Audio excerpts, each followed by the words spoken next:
Let's start at the beginning. East St. Louis is kind of a tough place to grow up, but you made the point in your acceptance speech when you were at the Lincoln Academy a few months back that there are a lot of good things coming from East St. Louis, a lot of good things being done here, and of course this center is one of the really great, it's a real point of light here. There's a kind of a sense here, an optimism for the future. Tell me about that, with what's happening around this place.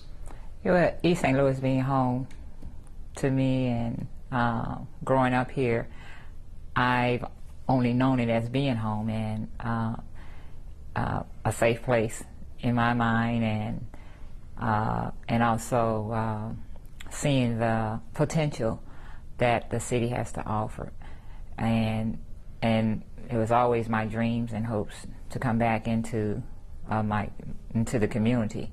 And so, looking on the bright side of everything that's happening in the community, you see new housing going up. I was very fortunate and blessed to have the support to help build a community center.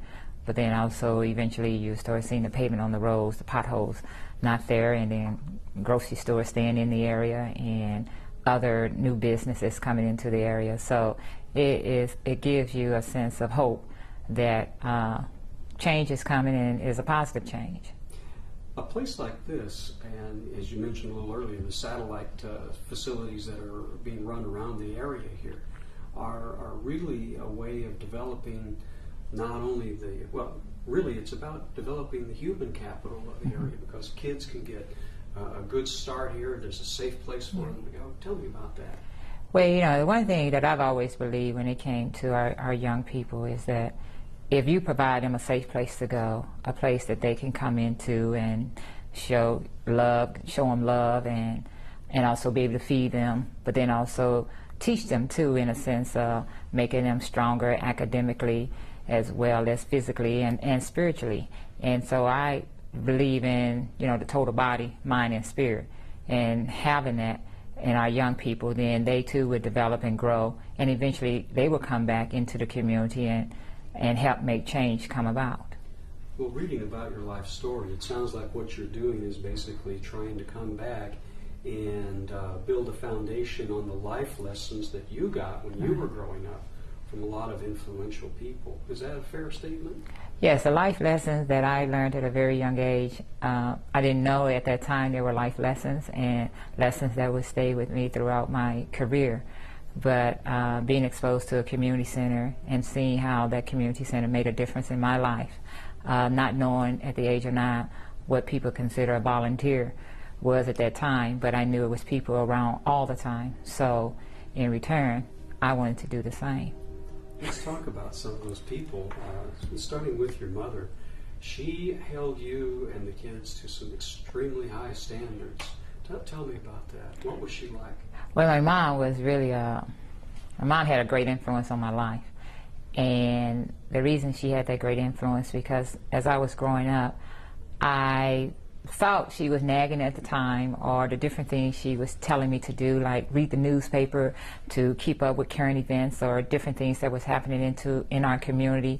So I wouldn't grow up believing that I was immune to certain things, or the reasons why she wanted us to come home before street lights came on, and just a lot of different things that I thought as a mom she probably was strict. But in the long run, I realized at a very young age that as far as integrity, character, manners, morals, and all that, she was instilling that not only in me but also in my brothers and my other sisters, that it was very important for us to be mannerable kids, be respectful, and once we step outside the house we knew how to conduct ourselves like we had been taught. So having that type of influence made a difference in my life, and it allowed me, when I would travel, wherever I would go, it was always about making my parents proud. So I would always keep in mind that I wouldn't do anything that would be a detriment to my family as a whole. And there were some very influential people, the coaches in the school system and the teachers, the people who were mentors. Let me see if I'm getting the name right. Mr. Flournoy, Coach Flournoy? Yes.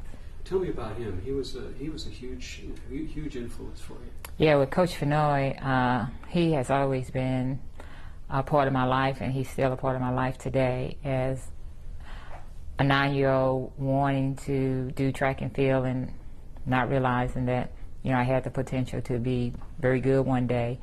Ms. Fenor would always give his time, and he would also have other coaches around him that would support our efforts and our dreams of what we wanted to achieve. But Coach Fenor had this instinct about when he knew if, like in one situation, and I remember my parents didn't have the money for me to go on the trip and to be able to eat. So I remember going on the trip, which was a track meet competition, and when it came time for us to go into the restaurant to eat, I just sat down and just said, well, no, I'm not hungry. And because Ms. Fenor is so intuitive and understood, he goes, no, I want you to go in and get something to eat. Because he knew at the time I probably didn't have the money. I didn't. I just couldn't afford a sandwich. It was just that I eat when I got back home. And that was not only with me, but some of the other girls. And I think when you are working with young people and you have a keen sense of why they do the things that they do, but you also understand why they're doing it, it helps build that relationship. So the relationship with Coach Fenor and myself will always be a father figure, a mentor, or someone that I know that if I am not going down the right path, that he would steer me back in the right direction. And he's going to be very honest and very open and very direct, because he cared more about me as a person than what I could do on the athletic field. I got to remind myself, or the staff here, I need to see if I can get a picture of him while I'm here. Okay. Imagine there's probably plenty of them. Yeah. When did you realize that, I know that, as you said, at 9 you were starting to feel like there was some potential there, and of course at 12 you're doing all sorts of things, and 14 winning medals. When did it dawn on you that this is something that you're really good at? Well, when you're in it, you don't realize that oh, you're kind of good. I mean, you win some ribbons and you win some medals, and all that's great. But then when your name be in the paper, it kind of say, oh yeah, you're kind of good, but you don't realize how good you are, because our coaches was always about telling us that, we keep a level head and not to take our talents for granted and not to abuse our successes, in a sense that now you worked hard to get there, now all of a sudden you think you're there, now you don't want to come to practice, you find other things you want to do. So it wasn't until probably, I can't pinpoint it, because I never thought when I was an age grouper, even though I was winning, setting national records and things like that, but I never knew that I was really good. And the reason I say that is because I just always wanted to be better.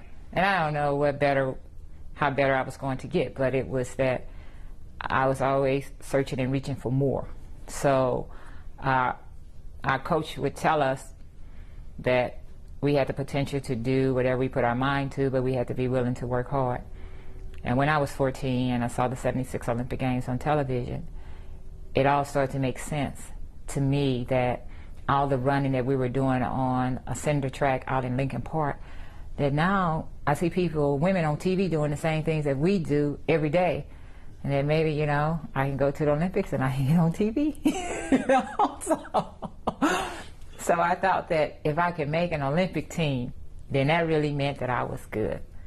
Because only the best, when it comes to amateur sports, make the Olympic team and go on and win medals and do great things. But it only comes around every 4 years. So would I have the desire at that time to do it? Would I still be determined, and will I still be dedicated? And so that was my ultimate challenge, was that if I can make an Olympic team, then maybe I may be considered quote unquote good. Well, obviously, the building blocks started here, but you went on to college, and at the same time all this is happening, you were the epitome of what we call the student athlete. You always had a high academic standing, not only in high school, but at UCLA, you were in the top 10% of your class. See, that's high school. That's where they got an excellent right. But you always did well in class. Right, yes. Okay. I did make the dean list. You did make the dean's list? Yes. I'm on the dean's list a lot for a different reason. That was an I'm honor. sorry. No, we'll go ahead. Go ahead. But academics were always stressed.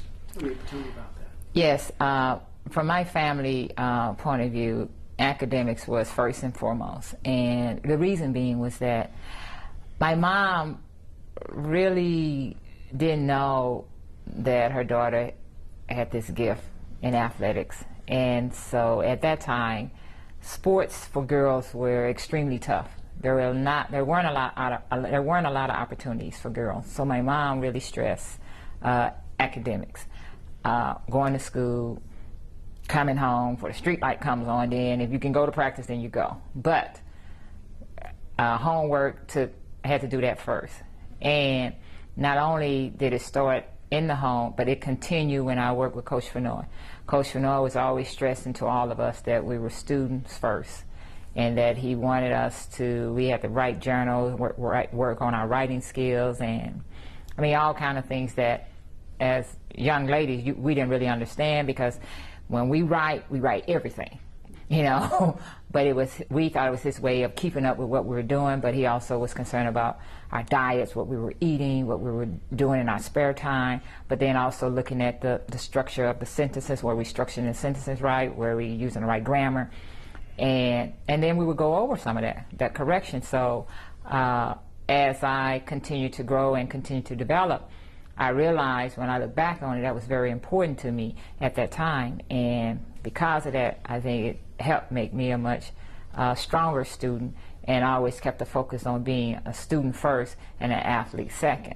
And so that was always the philosophy, you know, with us. One, because we were young ladies trying to do sports at a time when it was extremely difficult, until Title IX came into existence in '72, and a lot of other opportunities were a lot better for women, but it was still kind of tough. How did you end up at UCLA? I ended up at UCLA really going back to seeing that '76 Olympic Games on television, and I remember seeing Evelyn Ashford, and they put the name UCLA across the when they introduced her, and they have UCLA, and then I saw a young lady at that time. She was doing sprints, and she was just pretty awesome, because she was young at that time in those Olympic Games. And then 2 years later, the 1978 AIEW National Championship, Ann Myers and Anita Ortega was playing basketball, and then UCLA came up again. And it was like, oh, I seen somebody do the track I like, and then I see women do basketball. I said, that got to be the school for me. So, but I didn't think that I was going to be blessed to go to UCLA. I really didn't think that they would ever discover not only my talents, but my teammates. But I was wrong in my thinking, and because we competed on a national level through the Junior Olympics and the things that Coach Fenoy and them, the different meets they would take us to, then by word of mouth, people started talking about some of the young ladies in East St. Louis, and coaches from all over the country start coming to our high school. And going to UCLA, you did a little bit of everything: track and field, basketball. Yeah. You're going from small town, basically. Right. What's a small town, to one of the biggest universities in the country, if not the world, and a world-class athletic training program. Must have been a dream come true. Yes, it was a dream come true to be able to go to UCLA, and you know what? I never thought in the terms of how big the state of California was at that time, or is, you know. And I didn't look at the population of the student body. It was another challenge that, okay, this is another goal that I have set for myself, and let me see if I can meet this challenge. So once I became a student on the UCLA campus, and then student athlete, I remember saying to myself that I am one of many all-staters, and I'm one of many All-Americans, and that I'm going to have to work hard, because there are a lot of talented young ladies there, but I just didn't feel that that they were better than I was. I just had to be committed. I had to work hard, and I always had to balance my time and keep my focus on the reason why I came out to California. When did you first meet Bob? I met Bob when I was 17, and we went to the Junior Olympics. Well, I take that back. I was 17. Prior to the Junior Olympics, when I was a senior in high school, I met him at the Olympic trials in Eugene, Oregon. And at that time, Bob Kersee and this man by the name of Calvin Brown, and Calvin Brown had introduced me to Bob Kersee because Bob Kersee at the time was coaching at Cal State Northridge. And Calvin Brown was telling Bobby she's going to be a freshman at UCLA the fall season, and then Bobby had been offered a job at UCLA. So we had a brief conversation then, and then later on that summer, Bobby, along with Scott Chisholm, who was the head track and field coach at UCLA at that time, had come up to Porterville, California to see myself and a young lady by the name of Deborah Thurston compete in the pentathlon. That's what it was at that time, the pentathlon. And from that point on, he said there's a possibility he might coach me once I get to UCLA, and he looked forward, to meeting me and continuing, a coach-athlete relationship at that time. So, right. So you knew him first as a coach, obviously. Yes. Well, I've heard that he is one heck of a hard coach. When I met Bobby from afar, and what I mean by that, because once I was on the track team at UCLA, we were being coached as multi-eventers, so we were somewhat isolated. So we worked with another coach, but Bobby would coach our sprinters, like Flojo, Jeanette Bowden, you name. We had the top sprinters in the country, and I would see how he would coach the sprinters and hurdlers, and he would be so demanding. And I felt like that's the kind of coach I need. I don't need anybody to let me just, if I want to come to practice today, I could come. If I don't want to come. So, but that first year, Bobby did not work with me. And it wasn't until that summer when we went to the senior nationals. And I remember going to him and saying to him, he came to me and he said, who's going to the senior nationals with you? And I said, well, they sending me by myself, And he just thought that was a big mistake because I was 18 at the time and I was young and someone needed to go with me. And so he said that he would come up that evening because all throughout that year I had been having problems with my long jump approach. And I was really kind of nervous because he hadn't really coached me the whole year. So once we got to the senior nationals, Bobby and I, we really had an opportunity to get an understanding of each other, because I remember him sitting me down at that time and he told me that I had a lot of potential and that he felt that I could be a world record holder. And I was like, really? And he just said the world hadn't seen it yet. But he said there are certain things you got to work on. He said as far as speed, jumping ability, all that, you have it, but your technique and your mechanical work, you got to focus on it. And you got to really be hungry for it, and you got to be really committed. And that he was going to talk with the athletic director and see if he could start working with the multi-eventers.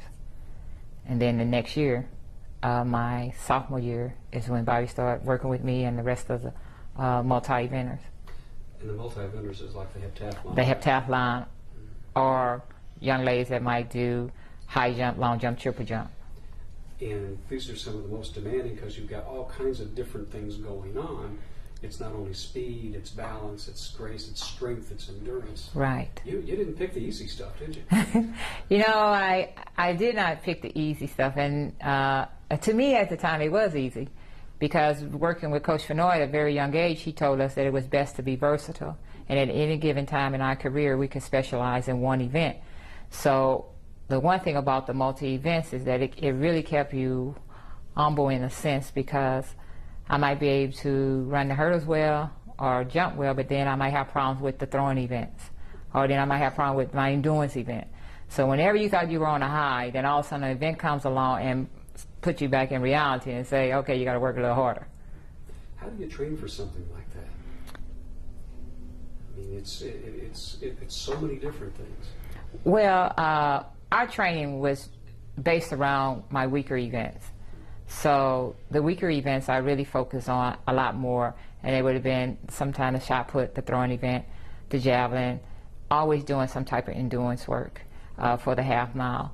But the sprints and the hurdles, once I became technically sound, a better technician in the hurdles, then we would only work technique work, but we wouldn't do a lot of speed work in practice until it was closer to the bigger meets. So it was really based around strength work, the work that we would do, drilling we would do on the track, and a lot of weightlifting, but basically put a lot of your energies and focus on the events that would give you a lot of trouble.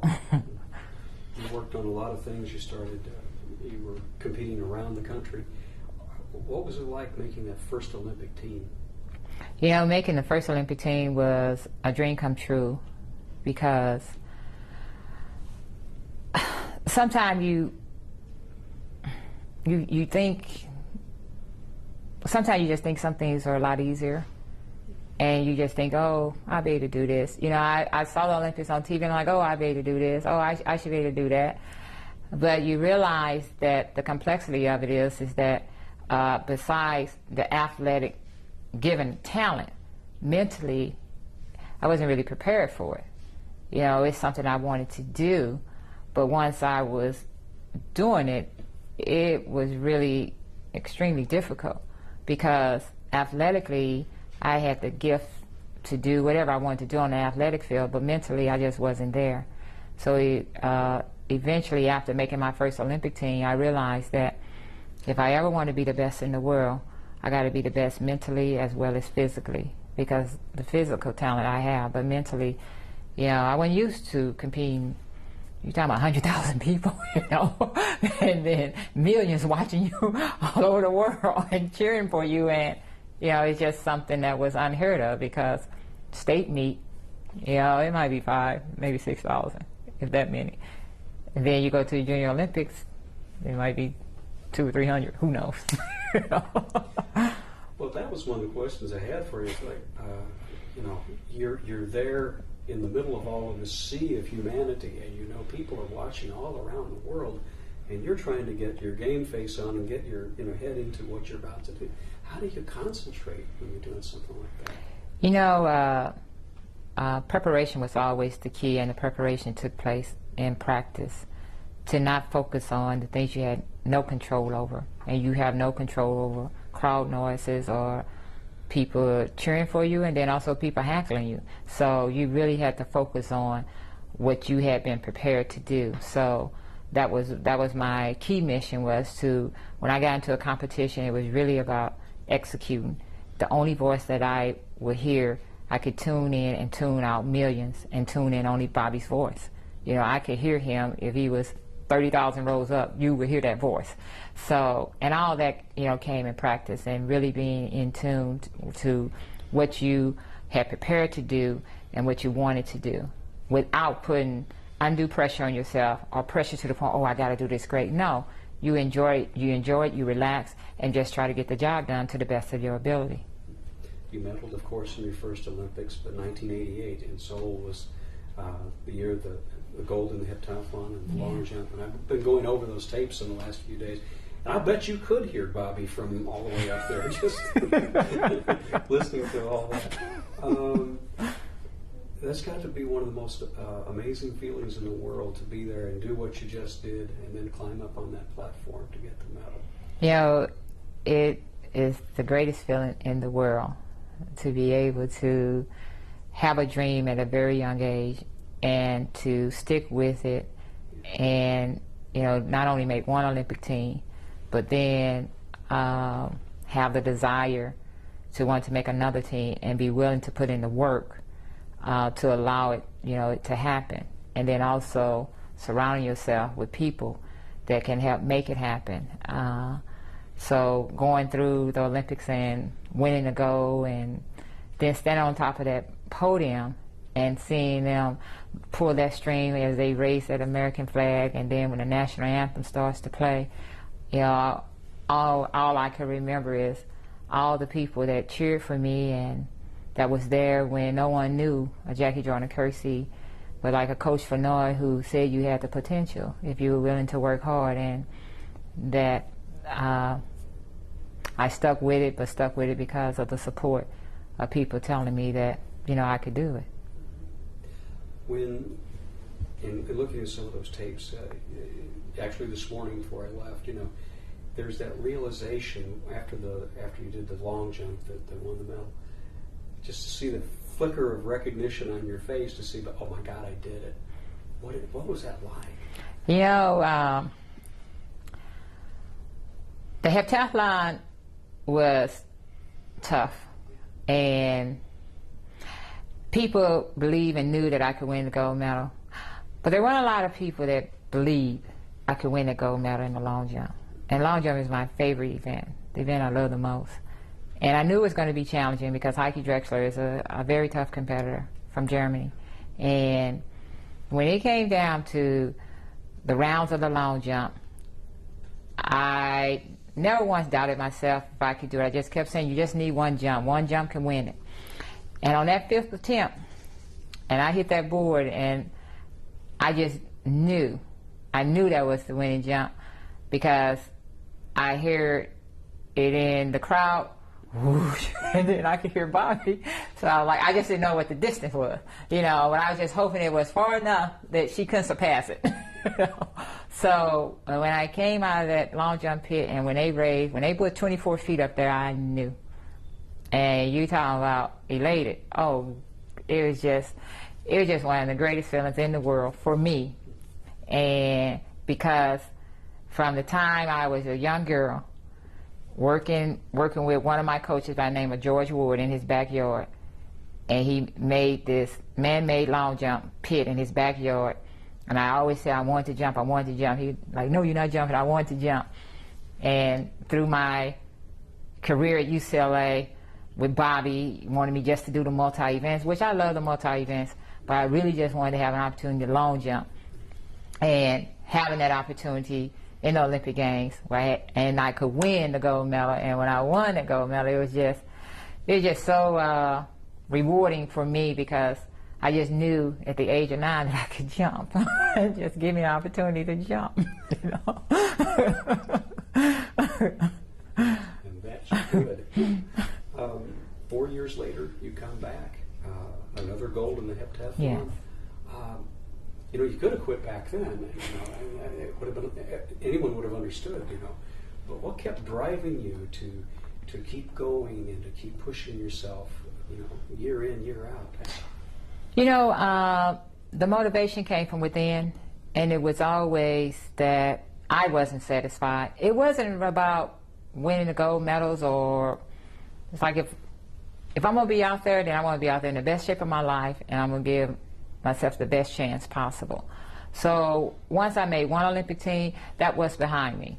Then I always tried to keep myself in position of being the student or the athlete, regardless of the world records and the medals, because that was very important to me being successful working with Bobby as my coach, because I had to always know that I had to be willing to learn. There was more to learn. So the challenges of wanting to be out there, it was just, I wanted to be out there. I just felt that, some people go to one Olympics and some say that's it. But for me, I didn't envision I would be able to go to 4, but being able to go to 4 and being out there in the best shape possible was always my goal. I never wanted to rest on my laurels. I never wanted them to say, oh, the former world record holder, and just be out there just to be out there. But being out there in the best shape of my life was the goal. And to see if I was willing to be committed like that year after year after year. Mm-hmm. No doubt. Let's see. The last Olympic medal came in Atlanta. Yes. And that was a bronze in the long jump, and you were playing through a lot of pain. Yeah. You said that was a medal of courage. Yes. Not only was it the medal in '96 in the long jump, not only was it a medal of courage, but it really was a medal of, I guess, not giving up. Because I work with so many kids, and a lot of times when they see you as having a whole lot. You have this, you don't know what it's like to struggle, you don't know what it's like to overcome this obstacle, you don't know what it's like. And that's not necessarily true, because what they see on television is a finished product. They don't see the days when I'm bent over and I'm hurting, I'm crying, my legs feel heavy, and the thoughts run through your mind like, why am I doing this? They don't see those days. But for me, 96 Olympics, not being able to finish the heptathlon and walking away from there being heartbroken was devastating. But then having the opportunity to come back 2 days later and give it all I had to give in the long jump was something that I wanted to do. And it tests my strength, it tests my character, it tests everything that I feel athletics is all about. Because I have always believed that if I had the leg injury I had in '84 and '96, then it could have been different. But I was a much different athlete in '96 than I was in '84. In '96, I'm a much more mature athlete. I can endure the pain that I'm going through. In '84, I couldn't, and there wasn't much pain there. So in '96, as I stood up on the top of that runway, I just said to myself that don't give up on yourself. Everybody else can give up. Regardless, you got that bandage on your leg, still believe that you can do it. And when I came down that runway, I went down that runway attacking that board like I was going for the gold medal. I wasn't just going for a medal, and I think having that type of attitude, I came away with the bronze medal. But if I had been trying to jump for the bronze, then I probably would have been 5th or 6th. So the inspiration is that you never give up on yourself. As long as you believe in your heart and you have a little hope, a glimpse of hope that you can do it, then you can overachieve whatever it is that others might think that you can't overachieve. But you have to believe in your mind and your heart that you can get the job done. When you retired from active competition in, what, 98? Right. Obviously, a tremendous record of achievement on your own part.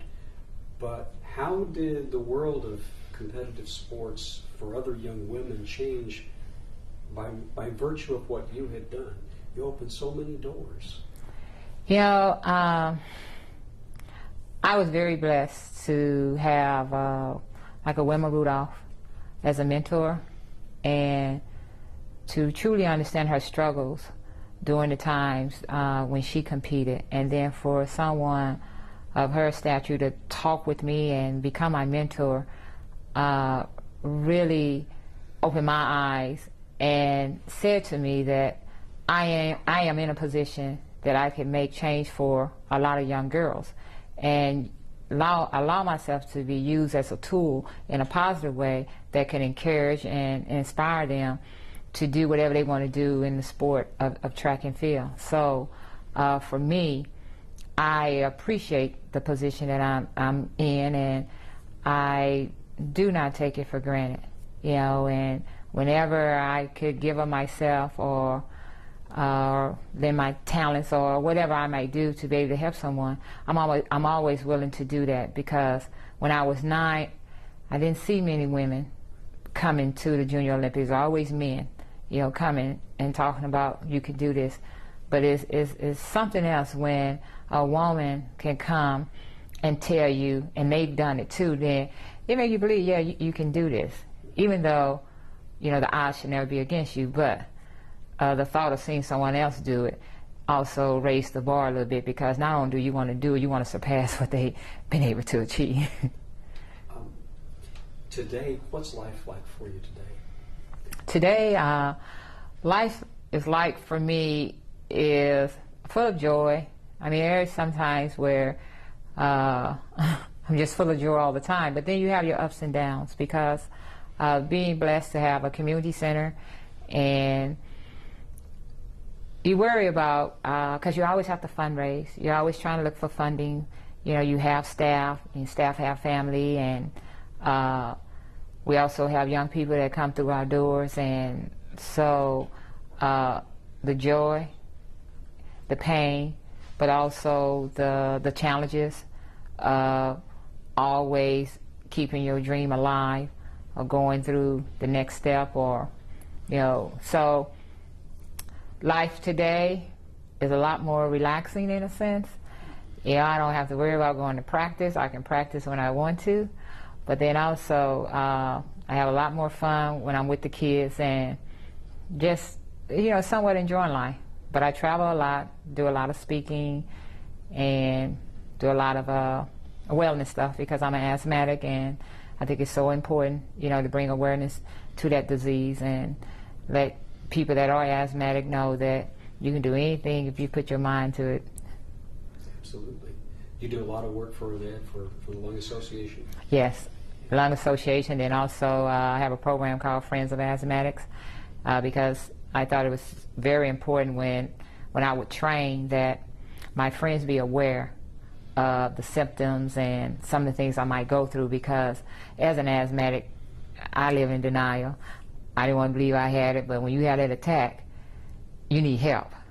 So, so be it through the center, doing screenings, you know, just talking about it and getting really like coaches to understand, because a lot of people be thinking you weak. You know, I be hearing this, well, you weak, you not this, you. It has nothing to do with that. It's a condition that we have to deal with. It has nothing to do with you being weak or strong.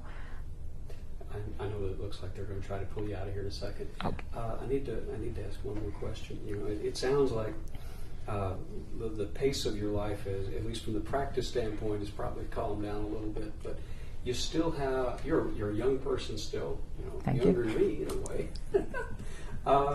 You still got goals. You still got things you want to do. You want to keep this center up and running. You want Right. to keep inspiring people. So you have a full, rich, rewarding life still ahead of you here. And what are some of the goals you still have set for yourself? Oh, the goals I have set for myself when it comes to the center is the sustainability of the center.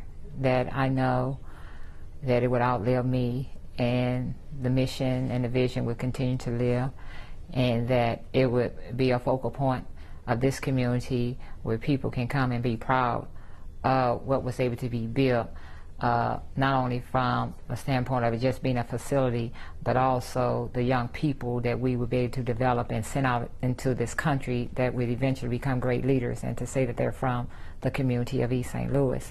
So I continue to pray and hope that that would go according to the plan that I have set in my heart and mind. But then also continue my work with asthma, and, you know, working with asthmatics, and then also just being a mentor, you know, to people, and continue my work with school, working with, you know, both young men and young ladies, but a lot of times spend a lot of times with the young ladies and telling them that, hey, we can be independent and be strong, be motivated, and set goals, and still be respectful, and also have a boyfriend, you know, as well, but still set your goals.